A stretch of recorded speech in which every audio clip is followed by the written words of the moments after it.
Baik, saudara-saudara sekalian, Assalamualaikum warahmatullahi wabarakatuh.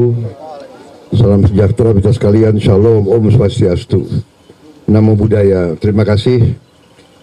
Baru saja pada hari yang baik ini, Hari Pahlawan, saya mendapat kehormatan didatangi oleh Saudara Budiari dengan rekan-rekan teman-teman dari Musyawarah Rakyat, dari relawan Jokowi, ya, Projo dan kawan-kawan.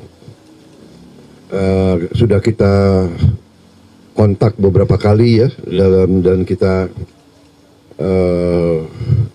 bersepakat untuk terus komunikasi dalam kehidupan berpolitik bangsa, budaya politik bangsa. Sangat penting komunikasi, sangat penting interaksi. Tadi saya menerima masukan-masukan dari kawan-kawan Projo, dari kawan-kawan Musyawarah Rakyat, hasil mereka keliling ke daerah-daerah, apa pandangan-pandangan dari masyarakat paling bawah. Tadi saya juga sampaikan bahwa saya merasa sangat terhormat, saya merasa sangat nyaman bisa bekerja sama dengan Pak Jokowi untuk bangsa dan rakyat Indonesia. Yang penting itu.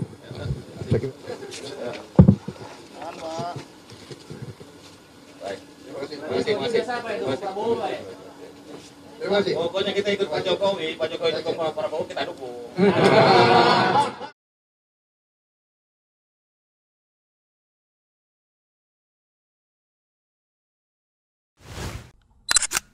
Bismillahirrahmanirrahim. Assalamualaikum warahmatullahi wabarakatuh. Sahabat semua, kita menyaksikan ya, berminggu-minggu, berbulan-bulan, bahkan bisa jadi hitungan tahun, kita melihat Prabowo Subianto terdiam, tidak berbicara, bahkan pada persoalan-persoalan yang harusnya beliau berbicara juga tidak berbicara. Paling banter dihadapi oleh juru bicaranya, Dhanil Anzar, yang kemudian juga nampak menjadi sering belepotan untuk mencari celah-celah agar tidak nampak bahwa Prabowo Subianto memang tidak mau berkomentar. Nah, ini ada kabar menarik dari wartaekonomi.co.id. Aksi diam Prabowo Subianto dibongkar pengamat. Ternyata. Nah, kita lihat beritanya ya. Pengamat politik Maximus Ramses Lalongkoy menilai aksi diam Menteri Pertahanan RI Prabowo Subianto karena memiliki maksud tertentu, yakni mengincar masa Presiden Joko Widodo atau Jokowi. Ini analisa yang menarik ya, karena saya kira baru muncul sekarang. Pengamat-pengamat yang lain itu belum berbicara mengarah ke persoalan ini. Ini diamnya Prabowo adalah untuk mengincar masanya Jokowi. Menurutnya, Prabowo berpotensi kuat kembali diusung di Pilpres 2024 mendatang. Ya, memang kalau persoalan ini kita sangat tahu sekali ya. Ambisi beliau untuk menjadi presiden memang sangat-sangat kuat, dan kita lihat barangkali orang yang mencalonkan diri baik sebagai presiden dan wakil presiden paling sering ya Prabowo. Pernah maju sebagai wakil presiden, calon, pernah juga maju sebagai calon presiden berkali-kali pula. Bahkan Prabowo memiliki potensi kuat untuk menang jika mampu menarik basis pendukung Jokowi. Ya bisa jadi ya. Justru PS Prabowo Subianto ini yang berpotensi kuat di Pilpres 2024, seperti dilansir dari Pojok 1 di Jakarta Rabu 20 Januari lalu. Lanjutnya, ia memaparkan analisis terkait peluang Prabowo Subianto menang di Pilpres 2024 dengan merangkul pendukung Jokowi. Sekarang PS lebih banyak mengagung-agungkan Jokowi tanpa ada kritikan lagi. Saya kira ini sinyal bahwa PS sedang menjadi baik basis dukungan Jokowi, katanya. Lebih lanjut, ia menilai Prabowo kemungkinan belum nampak melakukan gebrakan lantaran pihaknya masih menunggu waktu yang tepat. Ya, saya kira itu bisa dipahami dalam sudut pandang strategi politik ya, apalagi Prabowo Subianto kan politikus kelas tinggi, politikus senior yang pasti sudah banyak makan asam garam sudah banyak melakukan kesalahan-kesalahan sehingga bisa belajar dari kesalahan-kesalahan itu. Saya kira dia menunggu waktu yang tepat, sebab jangan sampai ia dinilai presiden menggunakan panggung menteri untuk tujuan pilpres, katanya lagi. Ya bisa jadi iya, bisa jadi enggak kalau pernyataan yang ini ya, karena kita tahu Jokowi tidak akan maju lagi sebagai presiden,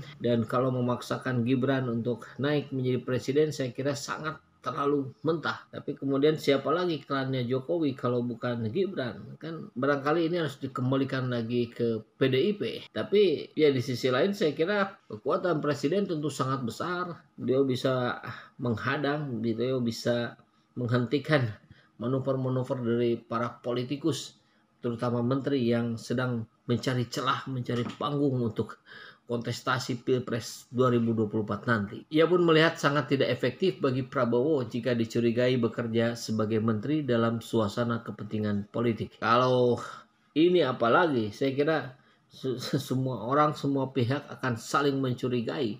Semua orang akan saling berhitung dan mengkalkulasi kekuatan calon lawan politiknya.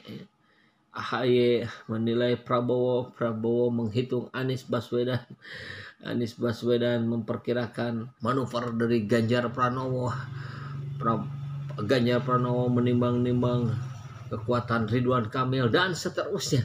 Begitu ya. Makanya Prabowo Subianto sepertinya sedang menjaga betul kondisi ini dan menjaga basis dukungan Jokowi juga tugasnya. Seperti diketahui, Prabowo Subianto kerap menjadi sorotan karena memilih untuk bungkam dalam menghadapi berbagai peristiwa yang terjadi di tanah air belakangan ini. Misalnya, Prabowo tetap diam meski 2 kali laut NKRI dijebol Cina. Padahal ini persoalan yang sangat-sangat mengharuskan beliau untuk berbicara di depan publik langsung. Kita masih ingat ya kata-kata heroiknya, saya akan timbul tenggelam bersama rakyat Indonesia. Rakyat sedang bergejolak, ternyata diam saja. Luar biasa ya. Bahkan Ketua Dewan Perwakilan Daerah DPD Lanyala Mataliti sampai mengingatkan bahwa kedaulatan yang ada di laut merupakan bagian dari tugas Prabowo sebagai seorang Menteri Pertahanan. Ini jelas sekali itu. Kita tahu Indonesia kawasan terbesarnya justru air, ya, lautan dibandingkan daratan. Maka itu harusnya menjadi prioritas utama kita. Tapi kan nampaknya kita masih lemah dibandingkan negara-negara tetangga sekalipun. Masuknya kapal survei Cina ke perairan Indonesia di Selat Sunda harus menjadi concern Kementerian Pertahanan. Masuknya kapal tersebut tanpa terdeteksi adalah warning bagi pertahanan kita, kata mantan ketum PSSI ini. Ya, mengerikan sekali ya kalau data kita bisa dengan mudah diambil, dipantau, dan bahkan dikendalikan oleh luar. Itu sih hal-hal yang tidak bisa ditolerir harusnya, dan harusnya Prabowo jelas-jelas menentang itu, minimal berbicara di depan publik. Nyala menegaskan keamanan adalah persoalan penting karena terkait dengan kedaulatan. Ia berharap pemerintah segera membenahi sistem keamanan laut. Sebagai negara kepulauan terbesar di dunia, Indonesia seharusnya memiliki armada laut yang kuat untuk memantau seluruh areal perairannya. Ya, apalagi terbesar di dunia, tapi tidak sebanding dengan kekuatan pengamanannya. Sekali lagi kita mengingatkan kepada Kementerian Pertahanan, ini sangat penting untuk diperhatikan karena menyangkut teritori dan kedaulatan negara. Padahal Prabowo sendiri yang paling di depan kalau sudah berbicara tentang konsep pertahanan ya.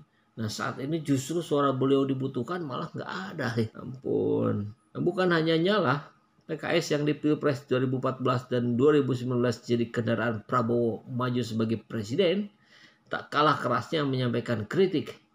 Wakil Ketua Fraksi PKS Sukamta mengaku geram.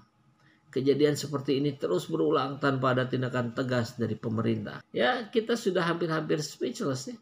Mau ngomong apa lagi nih?